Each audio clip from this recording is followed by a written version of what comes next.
Hello दोस्तों, आज हम देखने वाले हैं हिमालयी नदियों में गंगा नदी अपवाह तंत्र। लास्ट वीडियो में हमने सीखा था सिंधु नदी अपवाह तंत्र, इंडस रिवर ड्रेनेज सिस्टम, और उसमें हमने सिंधु नदी और उसकी जो सहायक नदियां हैं उसके बारे में सीखा।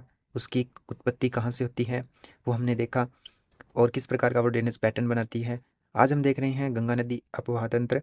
गंगा नदी अपवाह तंत्र या जो गंगा रिवर ड्रेनेज सिस्टम है, ये सबसे बड़ा भारत का है वो ड्रेनेज सिस्टम है। भारत का सबसे बड़ा अपवाह तंत्र है ये। और इसमें हम देखेंगे गंगा नदी की उत्पत्ति कैसे होती है, कौन कौन सी नदियों के मिलने से गंगा नदी है वो बनती है, और उन नदियों के अंदर जो सहायक नदियाँ वो कौन कौन सी मिलती है। गंगा नदी की सहायक नदियाँ कौन सी है, कितनी है, और इसकी जो है बाएं तट की और दाएं तट की कौन कौन सी नदियाँ हैं, और किस प्रकार के ड्रेनेज पैटर्न बनाती हैं। एक एक जो है पॉइंट हम डिस्कस करेंगे, इस मैप के थ्रू सीखने वाले हैं गंगा नदी अपवाह तंत्र।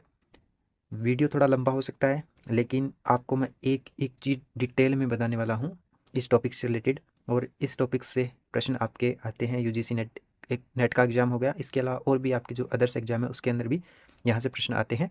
तो ये वीडियो थोड़ा लंबा हो सकता है, क्योंकि मैं आपको इसके अंदर फुल डिटेल के अंदर एक एक नदी, एक एक पॉइंट के बारे में अच्छे से बताने वाला हूँ, और मैं आपको अपने तरीके से अच्छे से समझाने वाला हूँ। ठीक है, तो आपको यहाँ से आपका प्रश्न कोई मिस नहीं होगा अगर आप ये वीडियो अच्छे से देख लेते हो मेरे साथ। तो हम मैप के थ्रू इस टॉपिक को समझने वाले हैं। ठीक है, और आप इस तरीके से जो है नोट्स अपने प्रिपेयर कर सकते हो मेरे साथ। सो करते हैं हम स्टार्ट। तो सबसे पहले गंगा नदी अपवाह तंत्र है वो भारत का सबसे बड़ा अपवाह तंत्र है।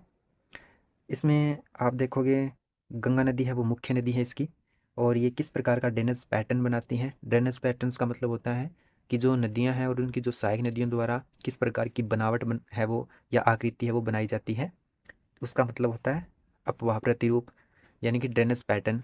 तो आप इस मैप में अगर देखोगे तो इसमें आपको वृक्षाकार अपवाह प्रतिरूप यानी कि डेंड्रिटिक ड्रेनेज पैटर्न देखने को मिलेगा। इसमें गंगा नदी आप देखोगे तो गंगा नदी जो है वो मुख्य नदी है, जो कि एक जैसे पेड़ का या वृक्ष का जो एक तना होता है वो मुख्य होता है और उसकी कुछ शाखाएं होती है। ठीक उसी प्रकार से आप देखोगे तो इसमें मुख्य नदी है वो गंगा नदी है, और इसकी सहायक नदियाँ आप देखोगे तो वो जो है जैसे वृक्ष की शाखाएं होती है उसी प्रकार से इसकी सहायक नदियाँ हैं वो बनी हुई है। यानी कि गंगा नदी और उसकी सहायक नदियों द्वारा वृक्षाकार अपवाह प्रतिरूप का निर्माण है वो किया जाता है।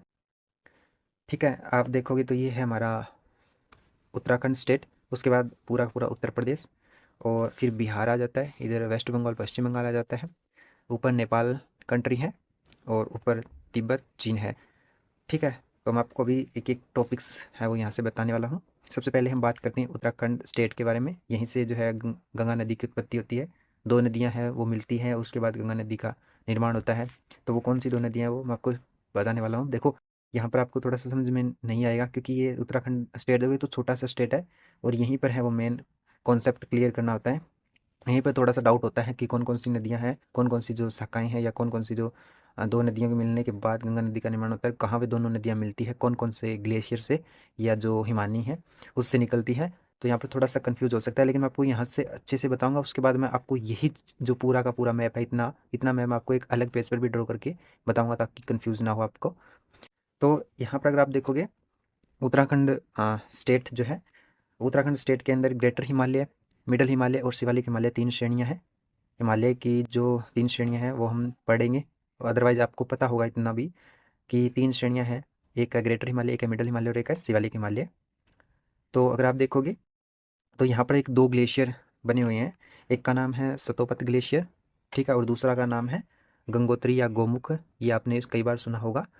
तो यहाँ पर अगर आप देखोगे तो एक है गंगोत्री ग्लेशियर और एक है सतोपत ग्लेशियर। इन्हीं दोनों ग्लेशियर से दो नदियाँ निकलती हैं, और वे दोनों नदियाँ आगे मिलकर फिर गंगा का निर्माण करती है। तो कौन कौन सी नदियाँ हैं, तो आप देखोगे सतोपत ग्लेशियर और गंगोत्री ग्लेशियर जो है वो ग्रेटर हिमालय की गोद में बसे हुए हैं, यानी ग्रेटर हिमालय पर ही अवस्थित है, स्थित है।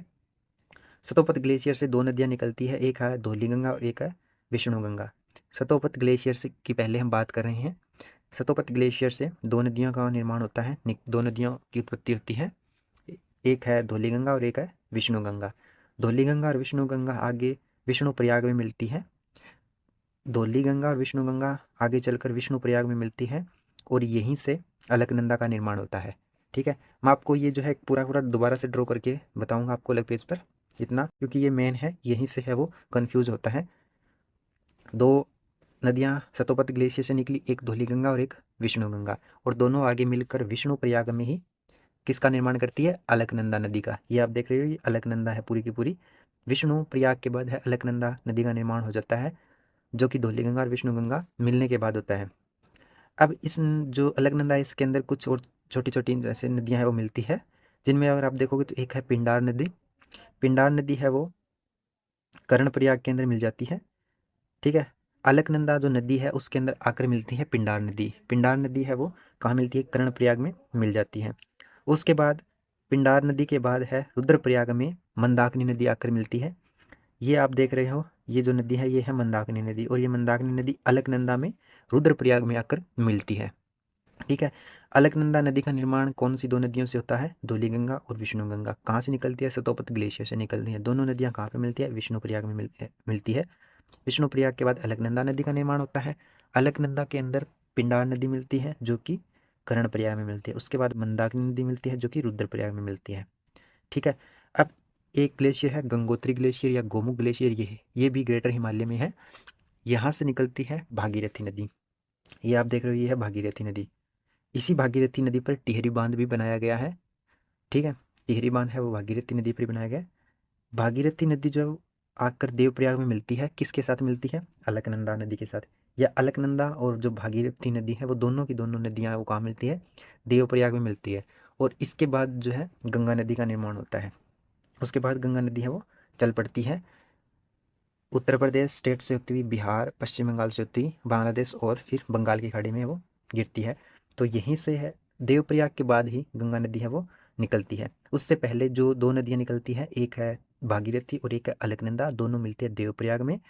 अलकनंदा के अंदर कुछ नदियाँ मिलती है, पिंडार, मंदाकिनी। पिंडार मिलती है कर्णप्रयाग में, मंदाकिनी मिलती है रुद्रप्रयाग में। और धौलीगंगा और विष्णुगंगा वो मिलती है विष्णुप्रयाग में, और यहीं से अलकनंदा है वो बनती है। कौन से ग्लेशियर से, सतोपत ग्लेशियर से और गंगोत्री ग्लेशियर से, ठीक है। ये हो गई आपकी गंगा नदी की उत्पत्ति कैसे होती है, कहाँ से होती है, कौन से दो ग्लेशियर से होती है, कौन कौन सी दो जो नदियाँ हैं उनके मिलने से होती है।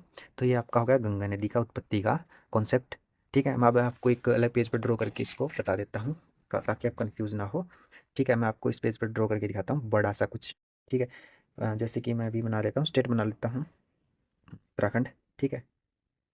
ओके, मैं इसको एक बार उत्तराखंड स्टेट है वो बना लेता हूँ अपना। ओके, ये उत्तराखंड स्टेट हो गया, ठीक है। अब आप समझो इसको, ये उत्तराखंड स्टेट हो गया, और ये है होगी ग्रेटर हिमालय। ये ग्रेटर हिमालय हो गया पूरा का पूरा। यहाँ हो गया आपका शिवालिक हिमालय, मिडल हिमालय सॉरी, और ये हो गया आपका शिवालिक हिमालय। शिवालिक श्रेणी आपकी ये मध्य हिमालय श्रेणी होगी, और ये ग्रेटर हिमालय हो गया। अब ग्रेटर हिमालय के अंदर दो ग्लेशियर है, एक आपका सतोपत ग्लेशियर और एक है गंगोत्री या गोमुख ग्लेशियर। ये है सतोपत, ठीक है, और ये है आपका गंगोत्री या फिर गोमुख, ठीक है। ये गंगोत्री, ये सतोपत ग्लेशियर। अब इन दो ग्लेशियर से कैसे निकलती है नदियाँ और कैसे उसका निर्माण होता है, चलिए सीखते हैं हम। सतोपत ग्लेशियर से हमने बात की थी, दो नदियाँ निकलती है, कौन कौन सी, एक निकलती है आपकी विष्णुगंगा और एक निकलती है धौलीगंगा, ठीक है। ये धौलीगंगा और ये विष्णुगंगा दोनों कहाँ मिलती है, विष्णुप्रयाग में मिलती है। ये विष्णुप्रयाग हो गया। उसके बाद कौन सी नदी का निर्माण होता है, अलकनंदा नदी का। ये हो गई पूरी की पूरी अलकनंदा, ठीक है। अलकनंदा में विष्णु प्रयाग मिल, जहाँ विष्णुगंगा और जो धौलीगंगा है आपकी, ये विष्णुगंगा ये धौलीगंगा, विष्णुगंगा और धौलीगंगा जहाँ विष्णुप्रयाग में मिलती है, उसके बाद आगे एक नदी का और मिलती है जिसका नाम है पिंडार, कर्णप्रयाग में मिलती है। ये हो गया आपका कर्णप्रयाग, ठीक है। ये कर्णप्रयाग हो गया। कर्णप्रयाग के बाद आगे एक नदी मिलती है इसमें मंदाकिनी, जो मिलती है रुद्रप्रयाग में, रुद्रप्रयाग। और ये हो गया कौन सी नदी, मंदाकिनी। मंदाकिनी नदी, पिंडार नदी, कर्णप्रयाग में, मंदाकिनी नदी रुद्रप्रयाग में, ठीक है।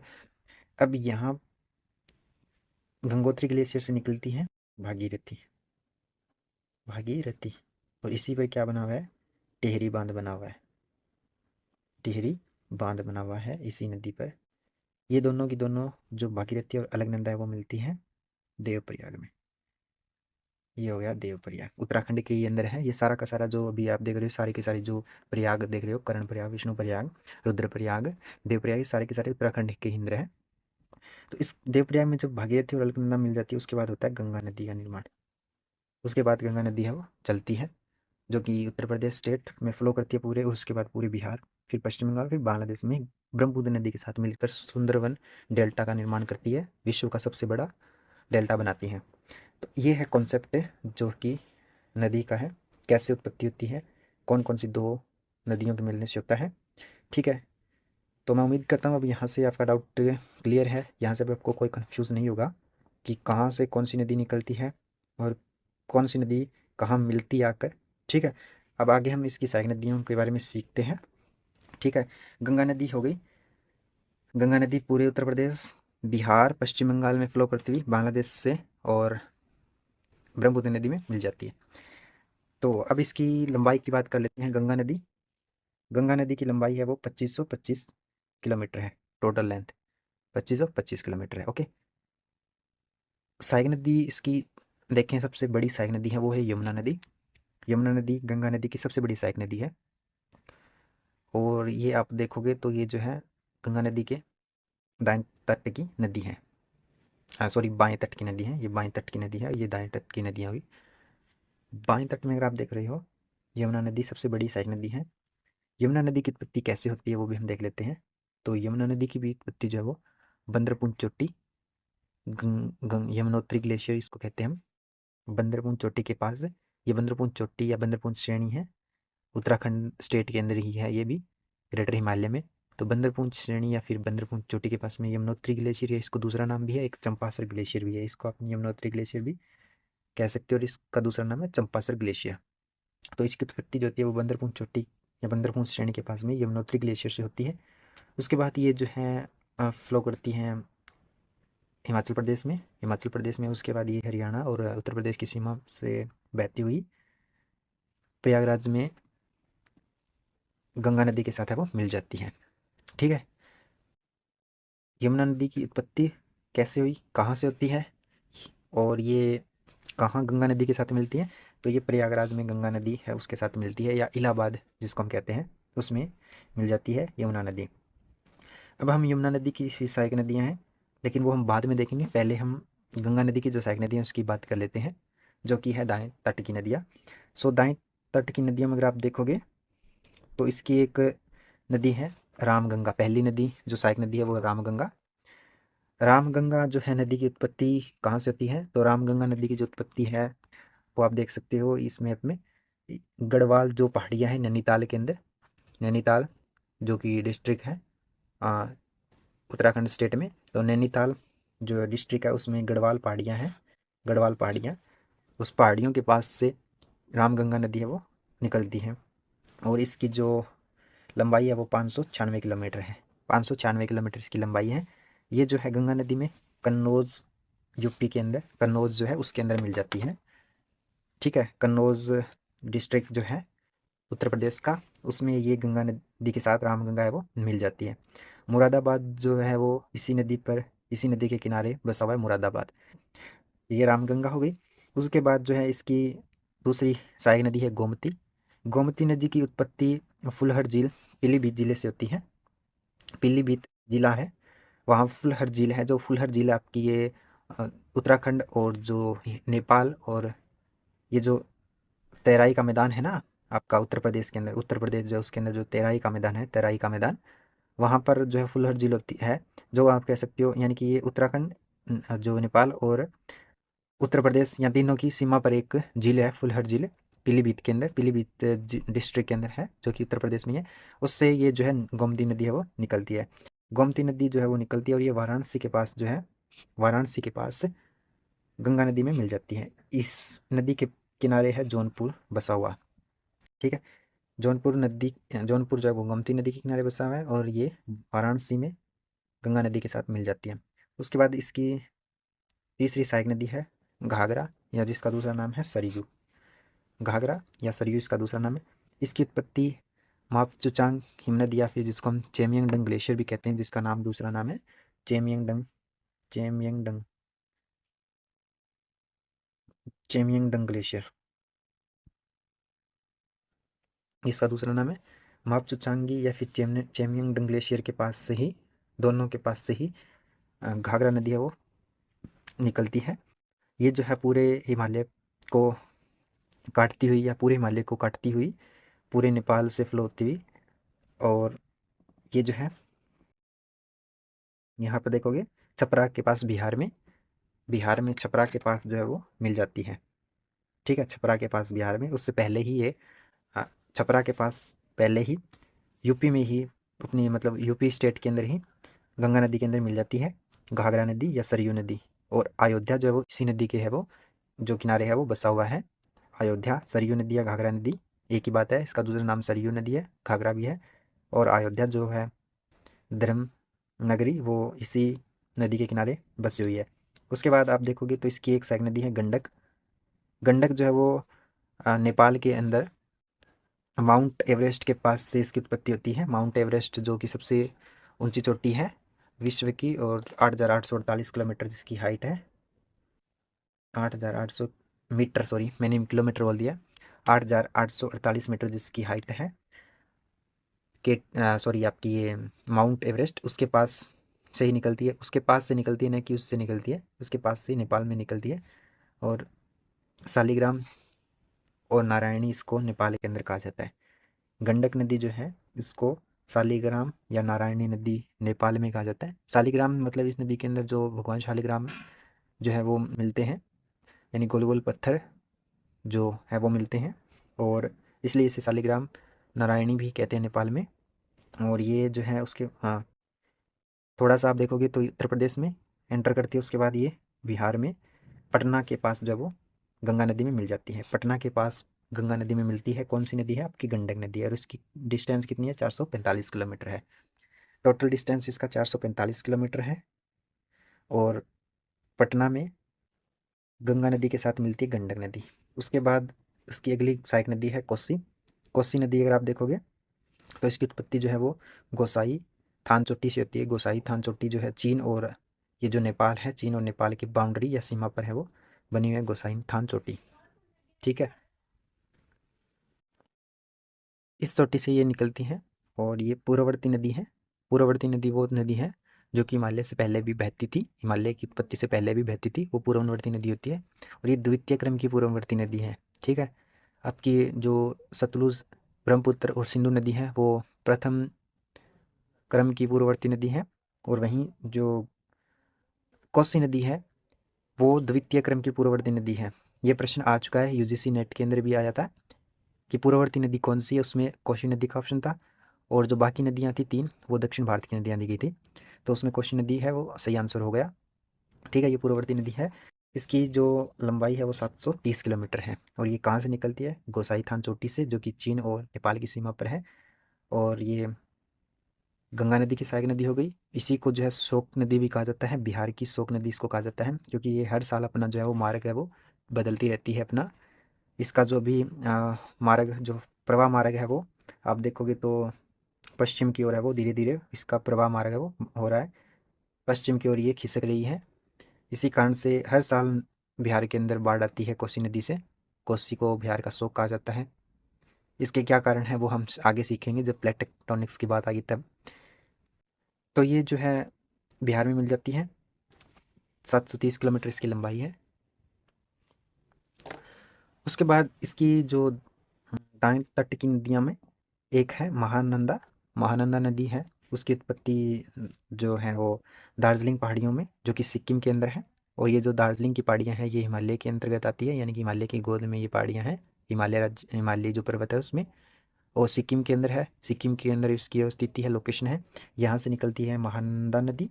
महानंदा नदी जो है वो सिक्किम, उसके बाद कुछ भाग इसका वेस्ट बंगाल से, फिर ये बिहार से होती हुई और वेस्ट बंगाल में ही गंगा नदी के साथ मिल जाती है। और इसकी लंबाई है 520 किलोमीटर इसकी लंबाई है। ठीक है, तो ये है गंगा नदी की दाएं तट की नदियाँ, जिसमें पहली है रामगंगा, दूसरी है गोमती, फिर घाघरा या सरयू, फिर गंडक, कोसी और महानंदा।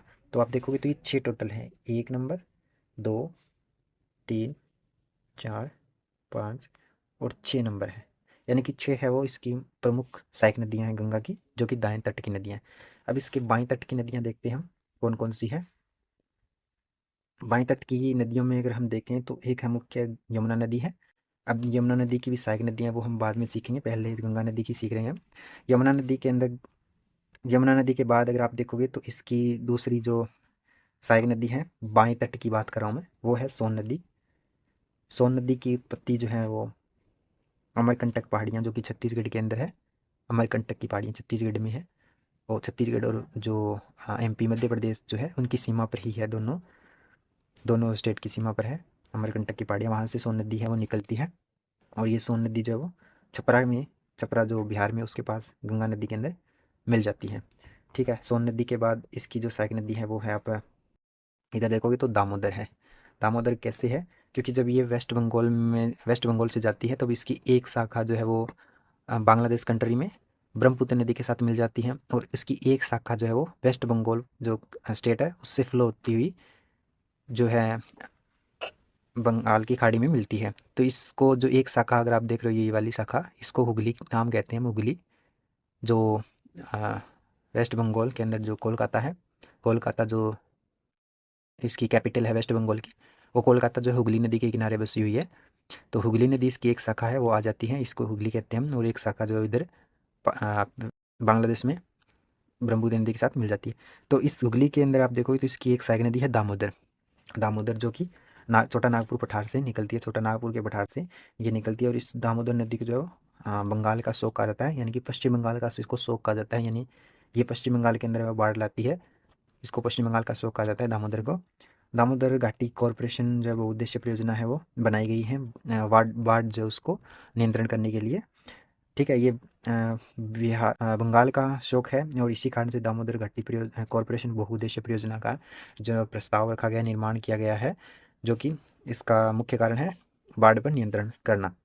तो ये तो हो गई गंगा नदी की सहायक नदियाँ।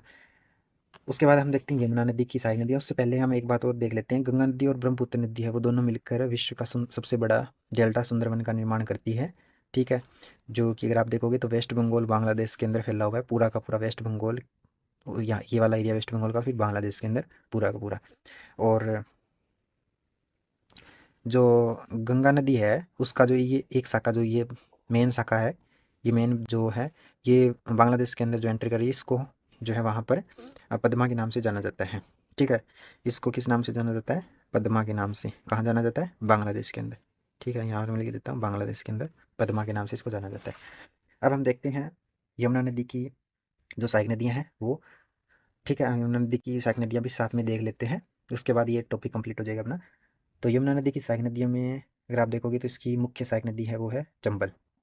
यमुना नदी की मुख्य नदी है वो, सहायक नदी है वो चंबल। चंबल नदी की उत्पत्ति जो है वो मालवा पठार, यानी कि मध्य प्रदेश के अंदर महू नामक स्थान से होती है। मालवा का पठार जो कि मध्य प्रदेश में है, और उसके पास महू नामक स्थान से होती है चंबल नदी की उत्पत्ति। और चंबल नदी पर ही 4 बैराज है, या जो 4 डैम बनाए गए हैं वो कौन कौन से है, गांधी सागर या गांधी बांध, उसके बाद एक है महाराणा सागर, महाराणा प्रताप आपका, उसके बाद है कोटा बैराज या कोटा के अंदर राजस्थान में, और एक है जवाहर सागर बांध। ये 4 बांध है वो बनाए गए हैं चंबल नदी पर। ये चारों के चारों बांध बहुत इंपॉर्टेंट है जो है बैराज या जो ये जो बांध है, क्योंकि इनसे एक या दो प्रश्न बनता है, यानी कि आपको पूछ लिया जाता है कि गांधी सागर बांध है वो कौन सी नदी पर है, महाराणा सागर प्रताप बांध है वो कौन सी नदी पर है, कोटा बैराज कौन सी पर है, जवाहर सागर कौन सी पर है, और कौन से स्टेट के अंदर है, मध्य प्रदेश में या राजस्थान में है। तो इस प्रकार से इस नदी से, नदी के ऊपर जो बांध बनाए गए ना उससे प्रश्न आता है।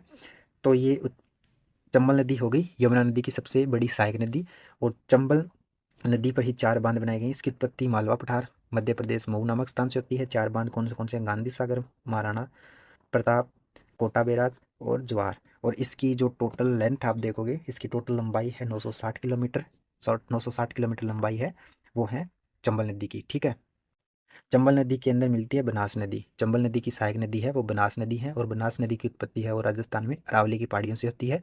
तो ये है बनास नदी चंबल नदी की सहायक। यहाँ से अगर आप देखोगे तो एक निकल रही है सिपरा नदी, सिपरा नदी। ठीक है, जो कि धार्मिक कारण से बहुत ज़्यादा प्रसिद्ध नदी है सिपरा नदी। शिप्रा नदी है वो निकलती है मध्य प्रदेश से ही मालवा के पठार के निकट, मालवा के पठार से ही के पास से ही। और ये जो है वो कोटा के अंदर आप देखोगे तो कोटा राजस्थान के अंदर है वो चंबल नदी के साथ है वो मिल जाती है। अगर अब यहाँ से आप ध्यान से देखोगे ना तो थोड़ा सबको समझने की जरूरत है कि जो गंगा नदी है उसकी सहायक नदी है यमुना, गंगा नदी की सहायक नदी है यमुना, और यमुना की सहायक नदी है चंबल। चंबल की भी सहायक नदी आप देख रहे हो तो एक है बनास आपकी, इधर आगे एक सिपरा, और इधर आगे फिर एक काली। काली भी जो है चंबल नदी की ही सहायक नदी है। काली की नदी जो उसकी उत्पत्ति मध्य प्रदेश से ही होती है, और मध्य प्रदेश में सतपुड़ा की जो पहाड़ी हैं उसके पास से होती है काली नदी की। उसके बाद जो है सिंध नदी, और फिर पार्वती नदी है। ठीक है, ये पार्वती नदी है। पार्वती नदी की उत्पत्ति जो है वो मध्य प्रदेश में सतपुड़ा की पहाड़ियों से ही होती है। ये भी चंबल नदी की सहायक नदी है। तो चंबल नदी की सहायक नदी कौन कौन सी है? बनास है, सिपरा है, काली है, पार्वती है। ठीक है, इसके बाद जो है यमुना नदी की दूसरी सहायक नदी कौन सी है? वैसे तो यमुना नदी की सहायक नदी है वो हरियाणा के अंदर भी है, साहिबी के नाम से है। वो मौसमी नदी है, इतना मतलब वो उसके अंदर पानी जो है वो उपलब्ध नहीं है। उस पर वर्षा होती है तो उसका पानी वो हरियाणा के अंदर और राजस्थान के अंदर इस्तेमाल कर लिया जाता है, मैसानी बांध या मैसानी नामक जो बैराज बनाया गया है उसके थ्रू। तो वो भी है जो कि दिल्ली के थ्रू जो है गंगा नदी में इसमें यमुना नदी में मिलती है। लेकिन जो यहाँ अगर आप देख रहे हो तो सबसे बड़ी जो यमुना नदी की सहायक नदी है वो है चंबल, और चंबल की कुछ सहायक नदियाँ हैं वो हमने यहाँ पर डिस्कस कर लिया। अब जो यमुना नदी है उसकी एक दूसरी सहायक नदी है सबसे बड़ी, चंबल के बाद जो है सबसे बड़ी सहायक नदी है वो बेतवा है। चंबल के बाद दूसरे नंबर की नदी है वो बेतवा नदी है, यमुना नदी की सहायक नदी। और बेतवा नदी जो वो सतपुड़ा जो पर्वत श्रेणी है उसी से मध्य प्रदेश से ही निकलती है, और इस नदी के ऊपर ही मटियाला बांध बनाया गया है। मटियाला बांध जो है वो बेतवा नदी पर ही बनाया गया। तो मटियाला बांध से भी एक प्रश्न आ चुका है, मटियाला बांध कौन सी नदी पर बनाया गया है? तो ये है बेतवा नदी पर। उत्पत्ति सतपुड़ा श्रेणी से होती है मध्य प्रदेश से, और यमुना नदी की दूसरी सबसे बड़ी सहायक नदी है चंबल के बाद। उसके बाद आप देखोगे तो इसकी एक और तीसरी सबसे बड़ी सहायक नदी है कैन। कैन नदी की भी उत्पत्ति सतपुड़ा श्रेणियों मध्य प्रदेश से होती है, और ये भी गंगा नदी की, ये सॉरी आपकी यमुना नदी की तीसरी सबसे बड़ी सहायक नदी है चंबल, फिर बेतवा, फिर कैन। कैन सबसे बड़ी तीसरे नंबर की सबसे बड़ी सहायक नदी है यमुना नदी की। यमुना नदी अगर आप देखोगे तो चंबल नदी है वो यमुना नदी में इटावा नामक जगह है, ये इटावा नामक जो स्थान है उसमें उसके पास मिलती है इसमें यमुना नदी में। और वृंदावन आगरा इस यमुना नदी के ही किनारे बसे हुए हैं। इसकी जो लंबाई है वो है 1365 किलोमीटर। ठीक है, 1365 किलोमीटर लंबाई है यमुना नदी की। तो अगर आप देखोगे तो इस प्रकार से जो है ये कितना बड़ा जो है आपका अपवाह तंत्र है, ड्रेनेज सिस्टम है। ये बहुत बड़ा ड्रेनेज सिस्टम है, भारत का सबसे बड़ा ड्रेनेज सिस्टम है ये, यमुना नदी और उसकी सहायक नदियों द्वारा बनाया जाता है।